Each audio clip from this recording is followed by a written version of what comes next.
This is episode 4 of the YMB and BTC podcast. Bitcoin is growing fast. Overstock.com and even a professional sports team are accepting cryptocurrency. But will this activity tempt regulators to do something about it? We'll discuss services like Dark Wallet and CoinJoin, which help us avoid being snooped on, and much more. Tim Baker and myself, Daniel Brown, are joined today by John Stuart, so stick around for my favorite episode yet. Here we go.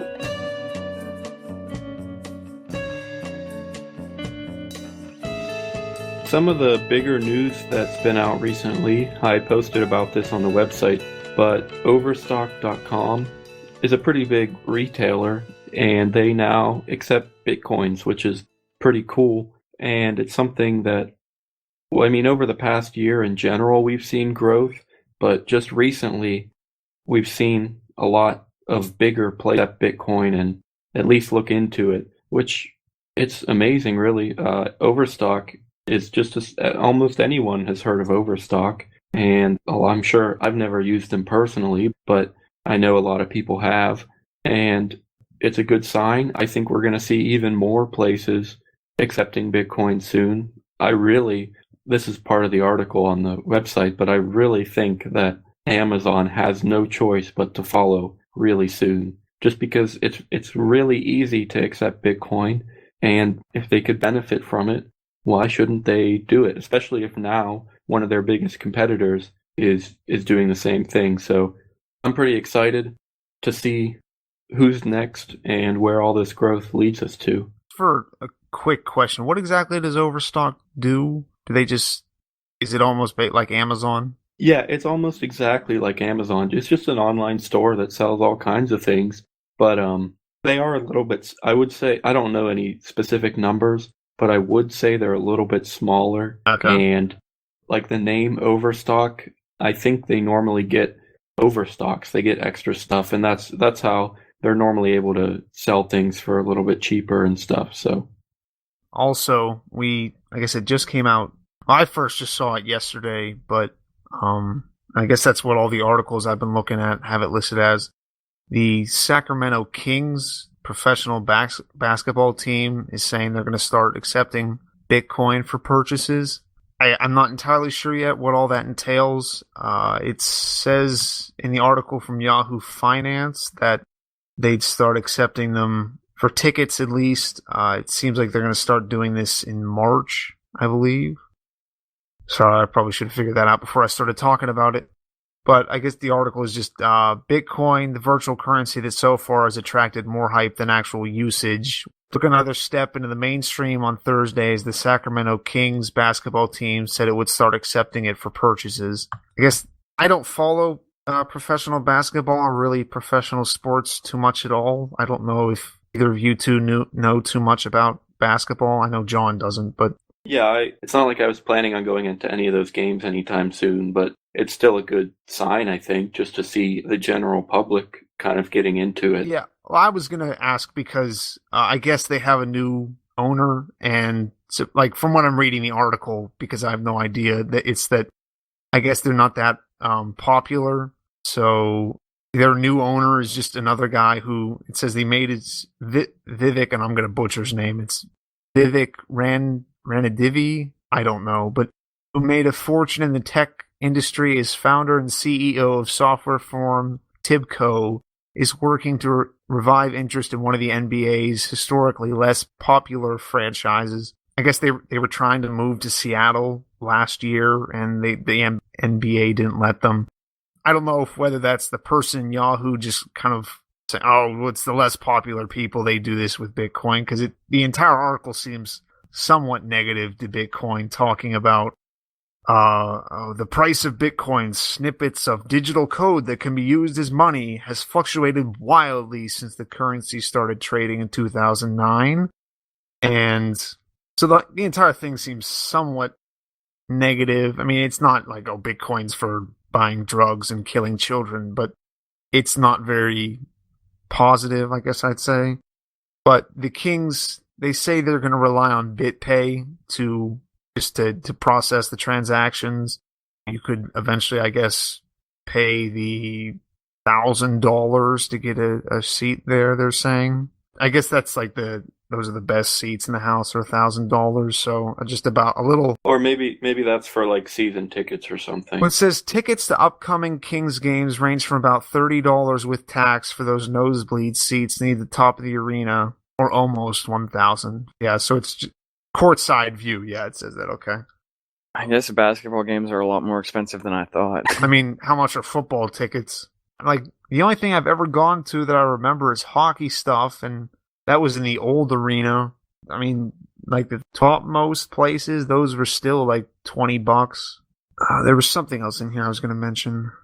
Well, they said at the beginning, I remember, I guess like one of the first sentences you read, it's getting more hype than usage, which you're right. I'm not sure how they're measuring that, but I'd still, in general, that could be true to some extent, because we do talk about a lot how we're still in the early adopters phase and the usage is still has a lot of room to grow.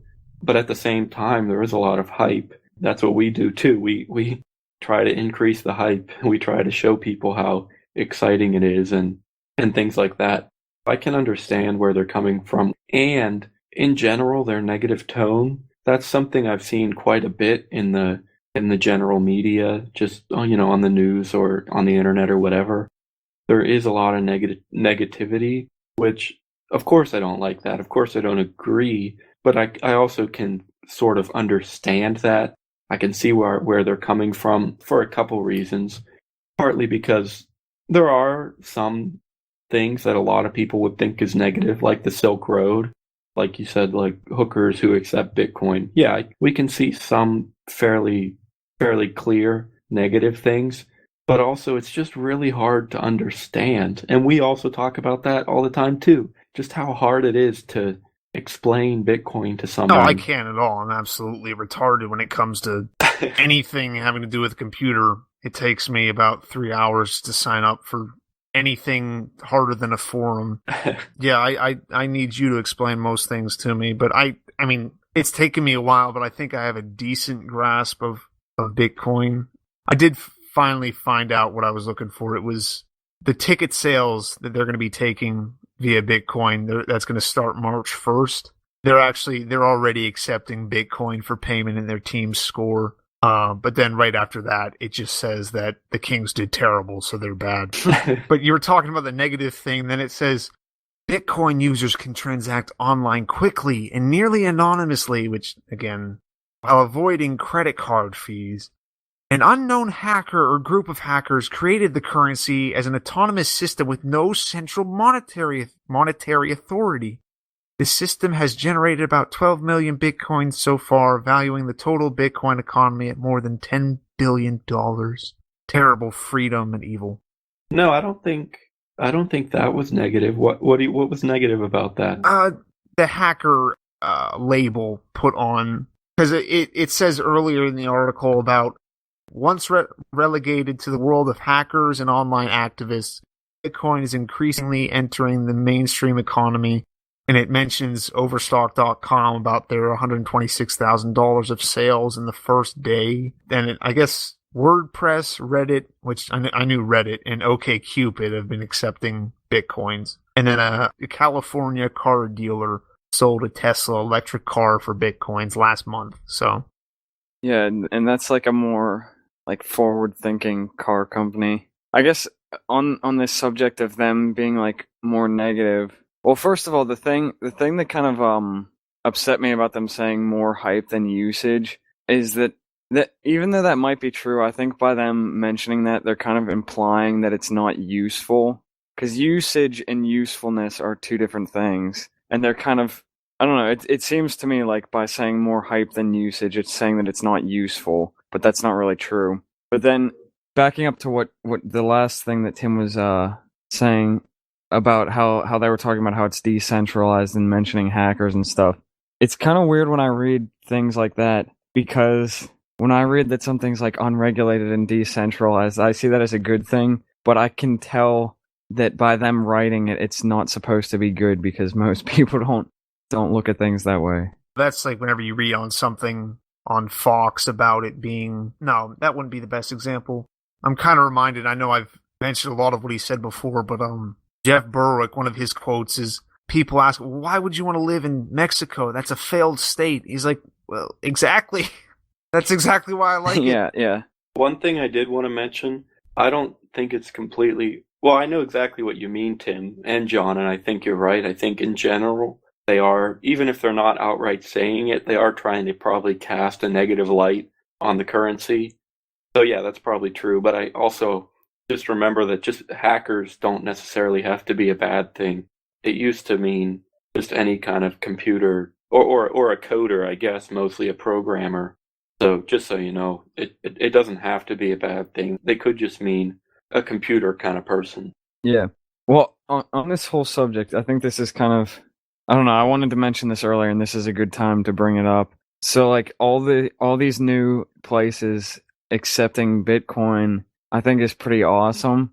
But, like, the more places that start accepting it and the bigger it gets, I start to get more scared that they're going to try harder and harder to regulate it. And I mean, this was a while ago, but we've already seen them trying to do stuff like with shutting down the connection between Mt. Gox and Douala and the whole Silk Road thing. So, I mean, they obviously, like, the government doesn't like it very much. And the more people that use it, it's just going to make it a bigger problem for them. That is true. And that is kind of scary because you're right. The more it gets used, the more the government is going to try to regulate it. Now, the thing with Bitcoin is part of the reason a lot of people like it is because technically it cannot be regulated. The government can say whatever it wants to about who you can and can't send money to. They can try to take taxes if they want to. They can try, but technically with Bitcoin, that isn't really possible because no matter what they say, I can still do on the network with my Bitcoins. I can still do whatever I want with it, and nobody else can interfere. That does not mean that the government is not going to try. Of course they're going to try. Of course they're going to say that there should be taxes, and what matters is not really what the government says. What matters is whether or not the general public obeys, whether or not we listen. If the government says we should pay sales tax with our Bitcoin and we do it, then Bitcoin is meaningless. But the thing is also, it's only negative for the people who actually obey and listen or pay taxes or whatever. Even if people do pay taxes, that doesn't prevent anyone else from not paying taxes. And I guess that's what's nice about the Bitcoin network and the whole thing. If you want to comply, if you want to do what the government says, you can, but you don't have to either. It's up to you, I guess. Well, the thing that's scariest to me is it's not as much that I think they can stop us from using Bitcoin, but like we saw this with like the Mt. Gox and Douala thing. I mean, they can obviously like have websites shut down, and even if they can't stop you from trading, they can like monitor what you're doing, and there could be fines or something. Like, who knows? They might start fining people for using Bitcoin. That's true, and that would be bad. Because, like I was saying, if they did fine us, that wouldn't stop Bitcoin from working, but they would still fine us, and either we would lose money or we would go to jail. So you're right, that is something. No matter how good Bitcoin is, we still live under a government, and they still have more power than us. So you're right, that is something to think about and maybe worry about. I think you're right too, Daniel, that it comes down to us being compliant or not, the chain of obedience. I mean, because the chain of command, you can just, okay, whatever you say doesn't really matter. What the problem is when people just follow. I'm less worried about the government, more worried about the people like the Bitcoin Foundation and other groups that are constantly, we just have to go talk to them and or just try to be compliant. It's like the entire reason that this is used and that I buy Bitcoin or I buy silver or anything like that, any of these alternative currencies, most alternative currencies are designed to get out of that system, not to, okay, we're going to set this up. We like using this because it's faster than credit cards, and that's all we want. We want to be compliant. We want to follow all of your rules, but the entire point of them being made was to get out of that system that's already rigged and is already rigged by the people who are running it now, so it always plays to their favor, I guess. I think we're like our greatest hope in this lies is in the fact, well, we've talked about this before, that so far a lot of the people Bitcoin has attracted are the people who are interested in getting out of like the system. So they're more inclined to not be compliant than maybe like the average person. And the fact that it's international makes it a lot harder for them to start doing stuff on too. I think if Bitcoin wasn't international, they already would have totally done something to get rid of it. But so yeah, the fact that it's international and the fact that it attracts people who aren't necessarily worried about being compliant, at least so far. Have either one of you heard of Dark Wallet? I haven't. No. It's a wallet for Bitcoin. It was designed between few people, but the two main guys who are involved in it that I know is the guy who he's the head of Defense Distributed. Maybe not the head, but he's very connected to it. They printed out that the Liberator handgun, the first fully 3D printed handgun. And then I don't remember the other guy's name, but he's on Let's Talk Bitcoin sometimes. It's not Andreas, but he has a pretty thick accent. But Dark Wallet is kind of their reaction to all the work by the Bitcoin Foundation to be compliant, and they just had an Indiegogo campaign. It was done. Oh, no, it's not just. It was back in December 15th, but I donated a decent amount now with Bitcoin because I donated probably in November maybe. So it was. I think it was lower than it is now, but I'm not sure. If you want to look it up, it's on. You can type in Dark Wallet, or because right now something's up with their website with again, I'm showing how much I know about the internet, but their SSL doesn't match up with something. I don't know if that's because Defense Distributed has had some problems in the past with like the government and with Google. I don't know if maybe they're just not giving them something like that, but you can find on their Indiegogo campaign page, which isn't running anymore. I mean, the page is still there, but their whole thing is about making it, because I mean, Bitcoin, people say that it's anonymous or that it's fairly anonymous, but it's really not that anonymous. Their thing is to make it more anonymous. I'm not sure how they plan to do it, but the Dark Wallet Premier client will work as a light browser extension featuring trustless mixing, multi-sig, and colored coin support. So it's supposed to be like an easy to install plugin kind of thing that it's kind of discreet and it just sits on your browser, and it's supposed to make Bitcoins more anonymous, I guess. Okay, the two guys I was thinking of was Cody Wilson, the director of Defense Distributed and Dark Wallet, and then Amir Dataki, the developer of Libit Coin and Experience Wallet Dev. I think you're right. And Andreas from Let's Talk Bitcoin talks about this all the time. We have to focus on anonymity. I think that's how you say it. We've got to focus on it because you're right. It's not completely anonymous. And if we want to be we're talking about compliance, and if we want to be protected when we don't comply, then we have to remain anonymous because, like I was saying, we still live under a state. Whether we like it or not, we do, and they still have more power than us.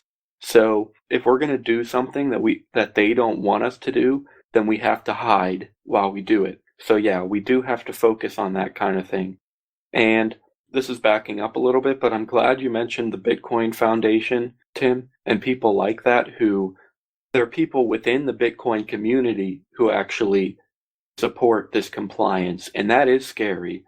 The nice thing about Bitcoin, there's different ways I'm sure that they want to go for compliance. One of the ways is called coin validation. I don't know if you guys have heard about it. That's what I was talking about, how much it scares me, is just getting on a blacklist of, okay, no one works these addresses anymore because they're not being compliant. Right. That's basically with coin validation.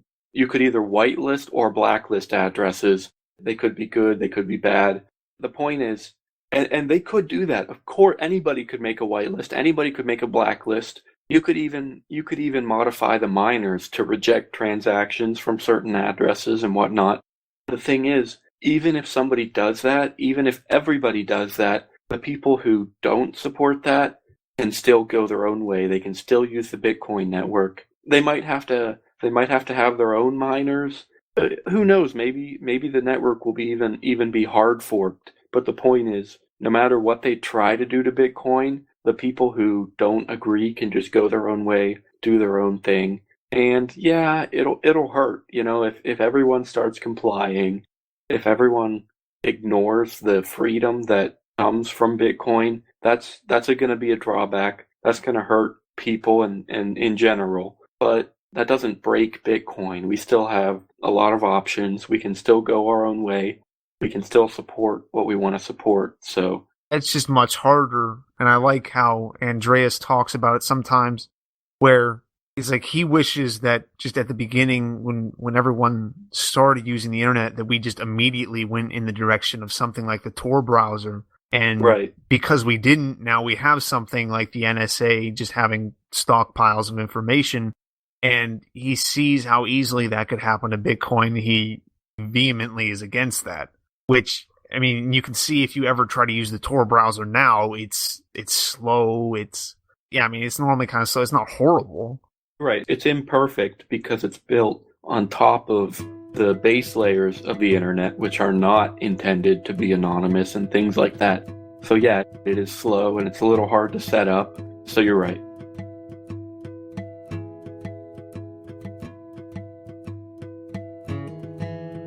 The You, Me, and Bitcoin podcast is funded in part by listeners like you. If you're able and willing, head over to youmeandbtc.com and find the tipping address for this episode. We're also on the lookout for sponsors, so if you have a product or service, contact me, Daniel at youmeandbtc.com.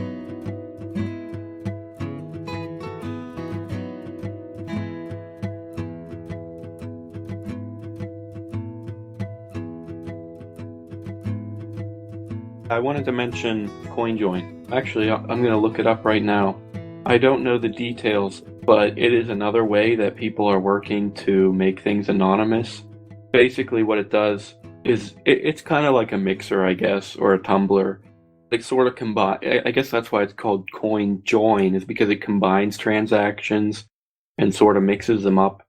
And it's a way. It's just another way to remain anonymous and to prevent people from seeing where the coins come from and everything. A few days ago, I was doing a transaction with someone and they said that they were going to use CoinJoin, and the transaction went through just normally, but when I checked it on the blockchain just to make sure I got my money and to see the transaction, there was like probably 8 or 10 addresses on the inputs, and there was probably 6 or 8 addresses on the outputs. Which that's basically what it looks like. It takes, normally you could go from one address to one address, but this transaction went from like 10 addresses to 6 addresses or something like that. The point is it mixed them up, made things more confusing. For all I know, he didn't control any of those addresses. Maybe they were completely separate and things like that. So that'll be a way to prevent tracking and things like that, because that is basically the problem, is that if someone knows your address and if you use that address regularly, that's what makes it not anonymous. Now, it is nice that you can always just generate a new address, and there are tumblers and mixers, but in general, if you use an address regularly, and especially if you put it on the internet, if you're associated with that address, then people will know that it's you. Anyone will be able to track what you do with that address, things like that. So that's why we need to be careful. Isn't also part of the problem if you're like, if you buy like from Coinbase, and since you have to have a bank account connected to that, at least I believe you have to, but then you send that money to another address, can they track it from that address to the other? You mean, say that again? Isn't part of the problem of you kind of lose the anonymity if, say, I mean, you buy the Bitcoin off of Coinbase, which puts it in the wallet on there, and then you send it from there to your Bitcoin QT or your Armory. And if you spend that, can they connect that back to your bank account pretty easily, I would guess. I think with Coinbase, because Coinbase is a shared wallet, it technically a shared wallet should be pretty safe because it could go to or from any address.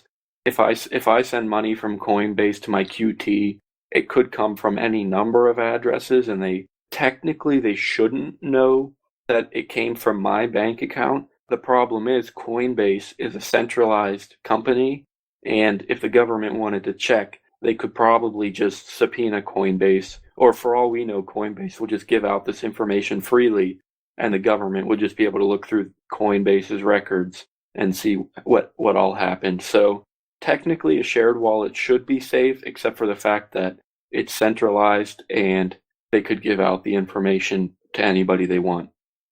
Part of the problem is because an address is associated with certain people, and this, I mean, I don't know, obviously, any exact details about who's doing this or how they're doing it, but it is possible to create algorithms and create techniques to look through the blockchain. And if you can associate one address with someone, if you can analyze correctly, then you should be able to look through a whole bunch of transactions and figure out what other addresses belong to them as well.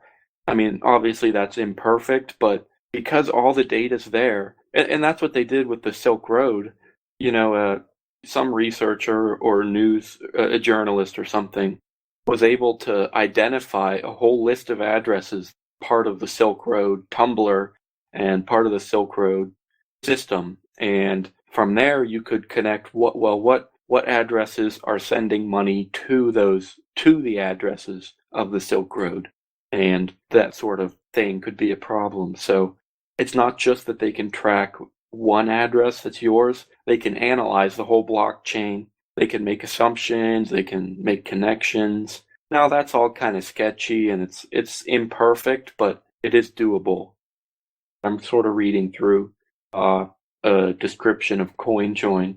This is from the Bitcoin Talk forums. The user is G Maxwell. He's pretty well known on the forums.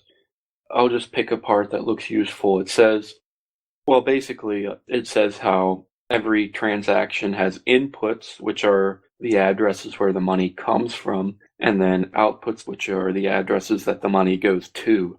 And it says the signatures, one per input inside a transaction, are completely independent of each other. This means that it's possible for Bitcoin users to agree on a set of inputs to spend and a set of outputs to pay to, and then to individually and separately sign a transaction and later merge their signatures. The transaction is not valid and won't be accepted by the network until all signatures are provided, and no one will sign a transaction which is not to their liking.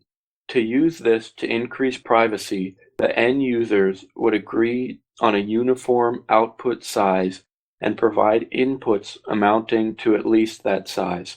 The transaction would have n outputs of that size and potentially n more change outputs if some of the users provided input in excess of the target. All would sign the transaction, and then the transactions could be transmitted, no risk of theft at any point.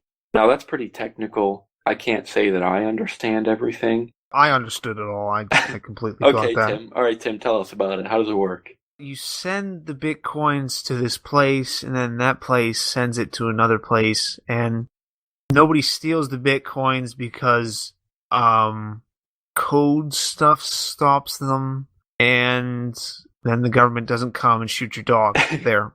I think that would be an acceptable storybook version. Okay, well, thank you. I think, to me, it sounded like it was just saying, like, a certain number of people agree on how many inputs and outputs they're going to be and what the amount is. And then at the end, like, the amount from every input has to be at least how much is supposed to be in the output for it to go through. And, like, if every person who's supposed to be signing it isn't there, it won't go through either. There might have been more to it than that, but... I mean, I know that I've heard that there's multi-sig things built into the original protocol, which is something that we're still figuring out how to use and how to implement and everything. But basically, what multi-sig means is that one transaction can have multiple signatures and things like that. And so that's basically what CoinJoin builds off of. Every person can sign the transaction independently, and then if they put them together, and if it's a valid transaction, then it'll go through. I'm sure that what I just said is probably the worst way of explaining it, but the point is they combine transactions and increase anonymity. We'll just go with that. That makes sense. I think it's kind of like, okay, we all just kind of just put in all our money in together, right? And then they could, I guess, track it down to this group of people, but you can't really tell whose is whose, so there's not really anything that you can say definitively. Yeah, it's like if you just took a bunch of people's cash and threw it into a pot, and then a bunch of people took stuff out, you don't really know who's getting whose bills. Everybody just has to end up with the right amount. And that's something, because right now, because of the pseudo-anonymity of Bitcoin, theoretically, we should be safe because of things like that, because no matter what if someone wants to accuse you of sending money to the Silk Road, they could do that. They could even see that we saw you post this address on this forum, and you sent money from that address, which we know is yours, to the Silk Road. Yeah, they could say that. But even that is kind of sketchy. You can because you can say, well, it wasn't me. Or heck, for all we know, somebody else just happened to generate the same address somehow. Because that too is theoretically possible for two people to generate the same address. Now, statistically, it's considered impossible, but still, you never know. Okay, we should be able to protect ourselves because of the way Bitcoin is now, but we know that if the government wants to claim that you did something, they're going to claim that you did it. And if they want to put you in jail for it, they're going to put you in jail for it. I guess what I'm saying is I just wonder if they're going to try to pull that kind of thing, even with CoinJoin. They might be able to say, well, it's possible that you sent money to the Silk Road with CoinJoin because there was this one address that we saw in this one CoinJoin transaction, and some of it went to the Silk Road. We don't know if it's yours, but I guess, who knows if this will really make a difference. Or, I guess it should. It's just the uncertainty thing. I mean, the government, they can be pretty sure about what goes on with your Bitcoin addresses, but they're uncertain, and that makes us uncertain about what the government's going to do. Did that make any sense? I don't know if I'm making sense here, but... I mean, it's just lack of evidence has never stopped government before from messing up people's lives. That also then means, right, that there's, like, if you do the CoinJoin thing and say they're donating to this wonderful podcast to you, Daniel, if they do that CoinJoin with someone who's also putting money into a Silk Road account, could that implicate you then? Right. You never know, right? I guess besides just them saying, okay, well, you might have put this in, we're not sure. I wonder if CoinJoin later on, if they try to crack down on it, like anyone who engaged in that kind of thing could be seen as an accessory without even having to say that they might have put something in. It's just they helped someone do it. Yeah, it's, I guess, basically, if in any way you are associated with CoinJoin, it's possible that the government could just say, oh, you're using CoinJoin, you must have something to hide, therefore you go to prison. That's the thing what they do with, right now, if you send more than $10,000 to someone, they automatically assume that you must have something to hide, you must be doing something bad with your money. They look into it, they have to verify it and check it. Well, that's stupid, but that's what they do. And they could do that with CoinJoin, or they could do that with Bitcoin in general. I guess that people talk about that already, but they could just make Bitcoin illegal because they could just say, well, what's wrong with cash? If you're using Bitcoin, you must be doing something bad. And that's kind of scary. They don't like cash really either. It might get to the point where why aren't you using checks or anything? Or what is this that you don't need a bank wire to send your money?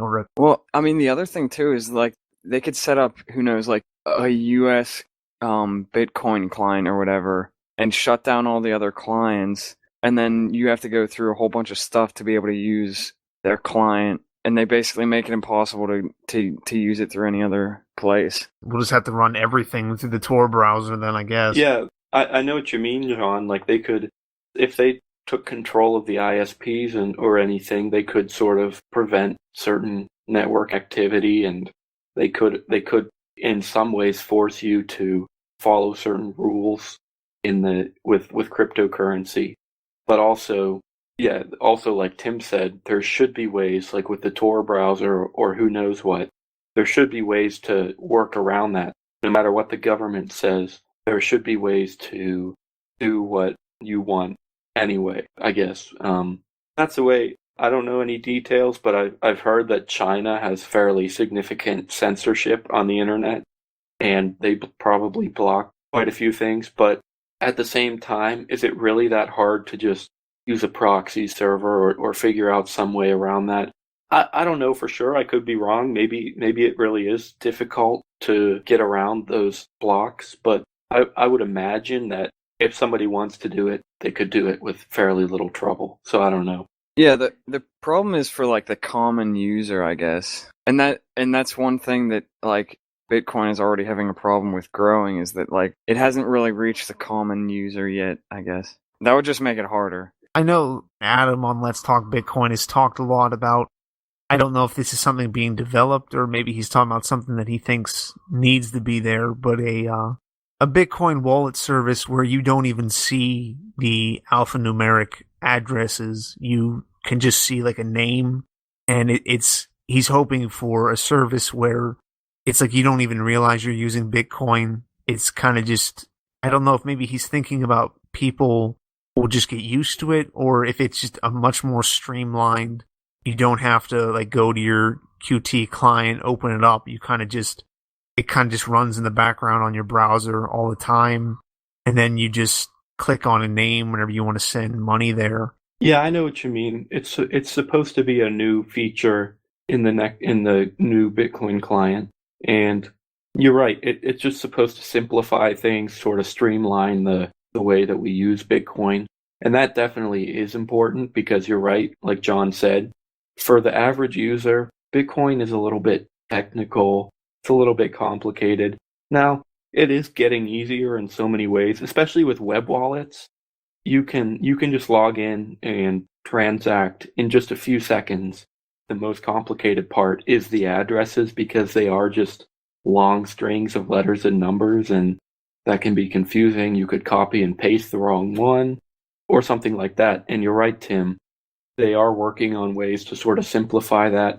It's almost like the way we go to google.com instead of typing in this long, complicated IP address, which you're right, that would be helpful especially for bigger businesses. Maybe I don't need a specific name because I don't really accept money from too many people, and I could just give them an address. But if overstock.com wants to have a name instead of a long string of letters and numbers, they could probably do that, and that would be simpler and a lot more understandable for the average user. So yeah, that would be interesting.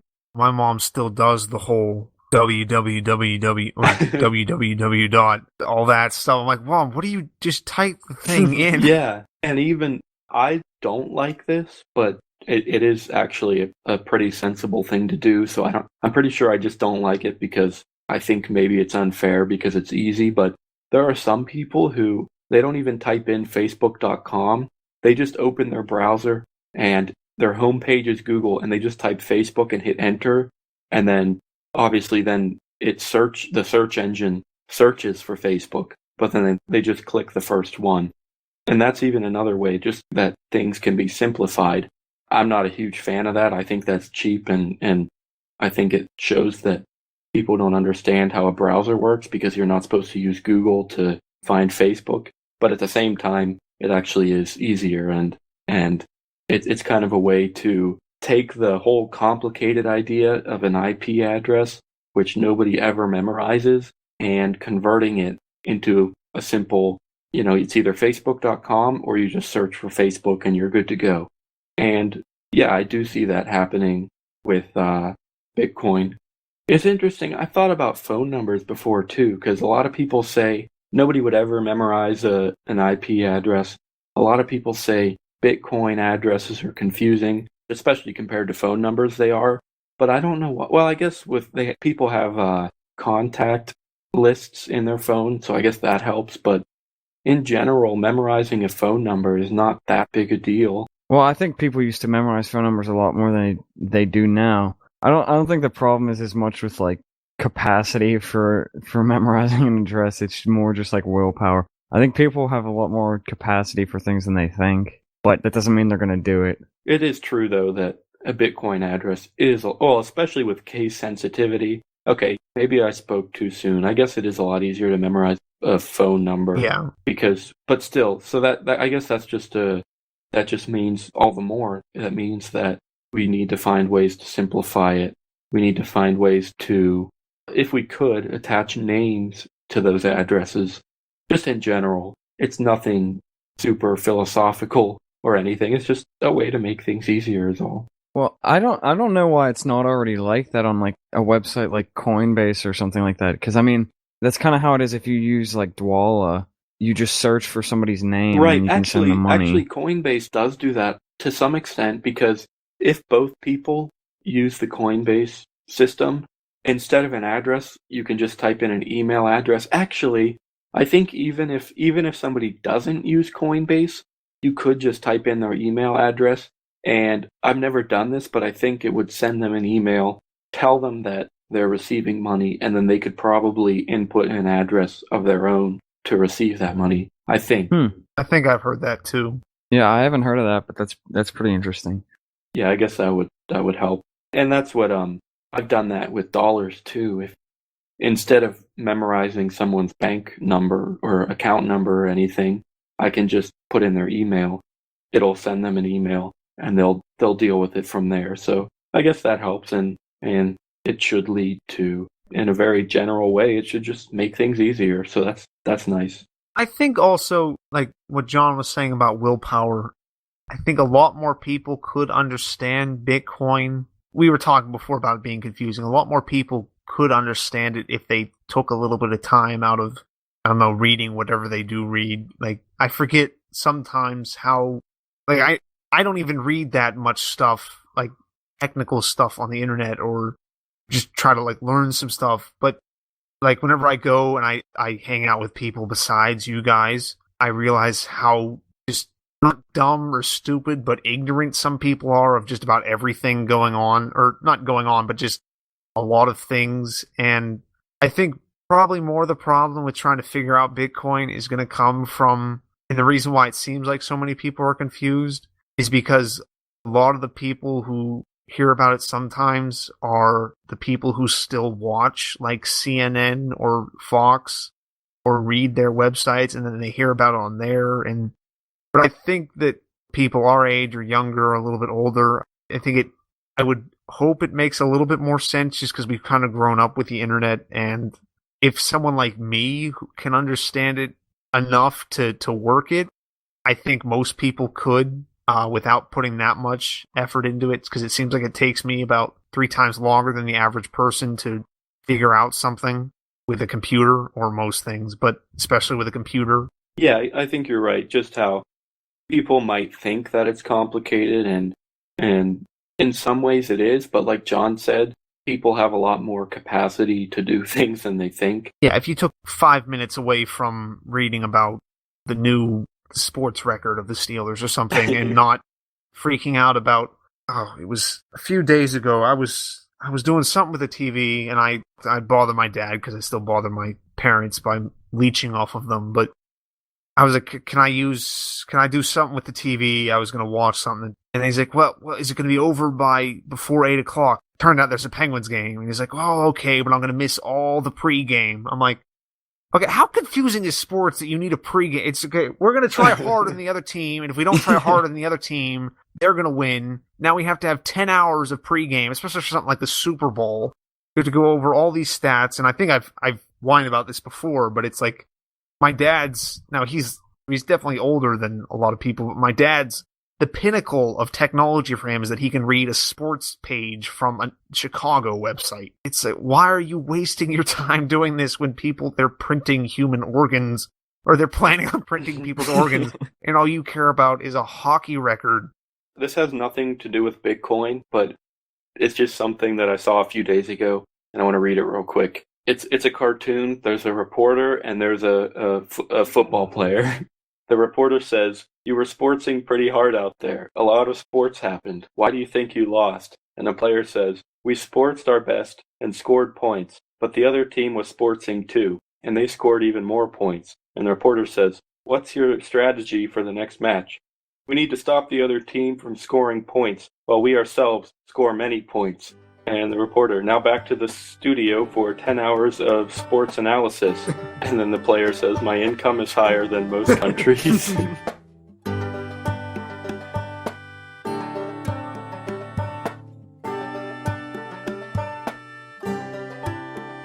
Thanks for listening to episode 4. Don't forget to visit our website, youmeandbtc.com. Leave some feedback or a tip if you're willing. And join us next time.